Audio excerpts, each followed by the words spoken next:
से अब सच पूछे तो मैं कहता हूँ माशीर बदाली का सबसे बड़ा जिम्मेदार अगर पिछले 4-5 साल में देखें तो इमरान खान। जब आपकी कंट्री में पॉलिटिकल स्टेबिलिटी नहीं आएगी ना तो ना कोई इन्वेस्टमेंट करेगा, ना हालात अच्छे होंगे। हम अगर फ़र्ज़ करें मुझे ये पता होगा यहाँ को रैली या प्रोटेस्ट हो रहा है, यहाँ फ़र्ज़ करें यहाँ से यहाँ जो ना कोई पब्लिक गैदरिंग होनी है, प्रोटेस्ट होनी है, मारधाड़ होनी है, तो फ़र्ज़ करें मैंने यहाँ को कारोबार खोलना है, मैं क्यों करूँगा?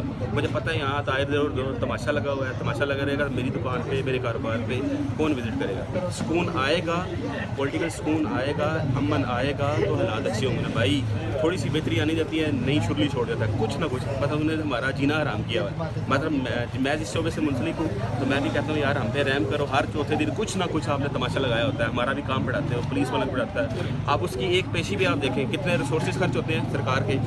आपको पता है पाकिस्तान की सबसे महंगी पेशी जो है हेयरिंग उसकी थी इमरान खान की। ज़िंदगी कितनी महंगी, आप वो अपना भी सरमाया खर्च कर रहा है, कितनी गाड़ियाँ लेके आ रहा है, सरकार का भी कितनी सिक्योरिटी डिप्लॉयड होती है, उसके वो खर्चा नहीं आता। पंजाब से पुलिस सब इकट्ठी करते हैं, गाड़ी को आने जाने का फ्यूल, यहाँ जो सिक्योरिटी उसको तैनात करते हैं, फिर ऊपर से जो मारदार नुकसान होता है तो उसकी सबसे बड़ी जिम्मेदारी मेरे ख्याल में सरकार की भी है। उनको ये गवर्नमेंट ऑन नहीं करनी चाहिए थी, मगर सबसे ज़्यादा रिस्पॉन्सिबल वो शख्स। अच्छा, ये बताइए पाकिस्तान को मौजूदा हालात में डिफॉल्ट से कौन बचा सकता है, ये बताइए। मौजूदा हालात में डिफ़ॉल्ट से जनाब कोई भी नहीं बचा सकता, सिर्फ पॉलिटिकल स्टेबिलिटी बचा सकती है। अगर पॉलिटिकल स्टेबिलिटी होगी, आपके हालात अच्छे होंगे तो आप डिफ़ॉल्ट से बच सकते हैं। मेरे ख्याल से ये जो मुल्क हमारा तबाह है ना, तो ये सारे हमारे हुक्मरान जो है ना आते हैं, अपना पेट भर के चले जाते हैं, आवाम को कुछ सोचते नहीं हैं और ना ही आवाम की तरफ देखना चाहते हैं। इनको सिर्फ अपनी फ़िक्र है कि बस हम अपना खाए पिए, अपना पेट भरें और बस आवाम को जो है ना लाते मारें, भावें जो करें उनके साथ करें, बस आवाम भूखी भी मर जाए, इनको कोई फ़िक्र नहीं है आवाम के साथ। इमरान खान से पूछेगा वो कहते हैं शहबाज शरीफ जिम्मेवार है, शहबाज शरीफ कहते हैं इमरान खान जिम्मेवार है, कोई समझ ही नहीं आता है कौन जिम्मेवार है इसका। ये हम इधर टहले लगाते हैं, ठीक है, सीढ़ी वाले आते हैं, वो कहते हैं इधर से उठाओ, सारा कुछ आगे पीछे करो।